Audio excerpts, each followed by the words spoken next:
नरेंद्र मोदी सरकार के तीसरे कार्यकाल का पहला बजट देश की वित्त मंत्री निर्मला सीतारमण द्वारा पेश किया गया, जिसको लेकर भारतीय जनता पार्टी पूरे उत्तराखंड में प्रबुद्ध वर्ग के साथ विचार गोष्ठी आयोजित कर रही है। रुद्रपुर के कंचन तारा होटल में भी प्रबुद्ध वर्ग के साथ विचार गोष्ठी का आयोजन किया गया, जहां कार्यक्रम में मुख्य वक्ता के रूप में भाजपा के राष्ट्रीय महामंत्री व उत्तराखंड प्रभारी दुष्यंत गौतम शामिल हुए। कार्यक्रम में पहुंचे प्रभारी गौतम का ढोल नगाड़ों फूल मालाओं के साथ कार्यकर्ताओं ने स्वागत किया और तिलक लगाकर महिलाओं ने सत्कार किया। साथ ही सिख समाज ने तलवार भेंट कर प्रभारी गौतम का स्वागत किया। उत्तराखंड प्रभारी दुष्यंत गौतम ने अपने संबोधन में कहा, देश में तीसरी बार बागडोर नरेंद्र मोदी के हाथ में दी, उसके लिए उत्तराखंड की जनता का आभार, जिन्होंने 5 सीटों को जीतकर संसद में भेजा है।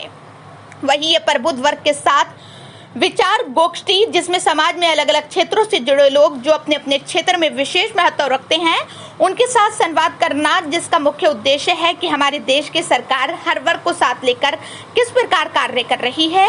ये बात अंतिम पायदान पर बैठे व्यक्ति तक पहुंचे और इस बजट में सभी वर्गों का ख्याल रखा गया है।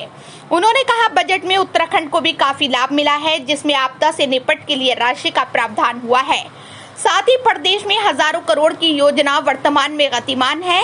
निश्चित रूप से ये दशक उत्तराखंड के विकास को गति देने वाला साबित हो रहा है। ये कि मुख्यमंत्री जो प्रधानमंत्री नरेंद्र मोदी की उम्मीद पर खरा उतरते हुए राज्य हित में कार्य कर रहे हैं। बजट में हर वर्ग के लिए प्रावधान किया गया, किसानों के लिए किया गया, युवाओं के लिए किया गया, महिलाओं के लिए किया गया। वो सारी योजनाओं को जन जन तक पहुंचाने के लिए 900 जगह ऐसी गोष्ठियां पूरे देश में हो रही हैं। जो मोदी जी के तीसरे कार्यकाल का 11वां बजट है, जो नींव हमने रखी थी एक विकसित भारत की, आत्मनिर्भर भारत की, 5वीं अर्थव्यवस्था तीसरी अर्थव्यवस्था में ले आने की, ऐसे देश का निर्माण जो दासता की गुलामी से मुक्त होगा, विकसित भारत होगा, सैन्य शक्ति से मजबूत होगा, युवाओं को रोजगार मिलेगा, नौकरी मिलेगी, पेंशन मिलेगी और अग्निवीरों के माध्यम से देश को सैन्य सुरक्षा देने का काम किया गया है। ये सारी भावनाओं को जनता तक ले जाने का काम हो रहा है। विपक्ष इस प्रकार से गुमराह कर रहा है, पार्लियामेंट में चर्चा नहीं करता, पार्लियामेंट में किसी विषय को नहीं रखता है, ना ही चर्चा करता है, ना रचनात्मक कोई सहयोग देता है।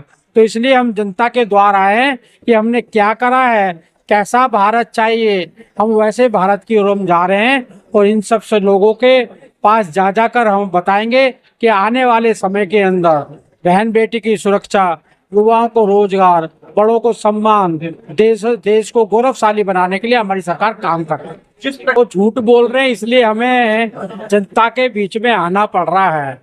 उत्तराखंड के लिए स्पेशल आपदा के लिए अलग से प्रावधान पहली बार आजाद भारत के अंदर हुआ है। 1100 करोड़ रुपया इसके लिए रखा गया है। रेलवे का विस्तार हो रहा है, एयरपोर्ट का विस्तार हो रहा है, ऑर्गेनिक खेती के लिए हो रहा है, युवाओं को रोजगार मिले, ऑल वेदर रोड के द्वारा टूरिज्म बढ़ रहा है। ऐसे अनेकों ने प्रावधान जो फंड दिया गया है, स्पेशल उत्तराखंड को भी दिया गया है और सब देशों के लिए। खाली गुमराह कर रहे हैं। 25,000 करोड़ रुपया तो महाराष्ट्र के पोर्ट के लिए दिया गया है। चारों तरफ सड़कों का निर्माण चल रहा है, किसानों को सम्मान निधि मिल रही है, महिलाओं को 3 करोड़ मकान मिलने वाले हैं। ऐसे सारे विकास, 80 करोड़ को फ्री भोजन देने का काम करें, पूरे समस्त देश के लिए है। वो खाली बिहार को कह रहे हैं, बिहार को तो मना तो नहीं कर रहे, वो बिहार को वो नकारते रहे, वो हमने किया है। आंध्रा को जरूरत इसलिए किया है, लेकिन कोई भी राज्य हमने नहीं छूटा है जो जरूरत है। और अब तो बहस भी करनी है, उनको चर्चा भी करनी है, फाइनल होने से पहले अपनी बात को रखें, लेकिन बात नहीं रखनी है, विरोध करना है, पार्लियामेंट में नहीं करना है, बाहर सड़क पे मीडिया के सामने करना है। ये तो प्रधानमंत्री ने 2014 में रखी थी। आज वो वृक्ष थोड़ा बड़ा हो गया है, अब उसको पेड़ बनने के लिए बजट की बहुत बड़ा आवश्यकता है। ये बजट इसको वट वृक्ष बनाएगा और जो विकसित भारत 2047 का विकसित भारत, एक ऐसा भारत जो तीसरी अर्थव्यवस्था के साथ में विश्व के अंदर कीर्तिमान स्थापित करेगा। आज पूरा विश्व हमारे देश की ओर देखता है, हमारे प्रधानमंत्री को गौरव बढ़ाता है। उनको बोस कहता है, उनके चरणों को नमन कहता है, उनका ऑटोग्राफ रहता है। ऐसे भारत के निर्माण की ओर हम बढ़ रहे हैं।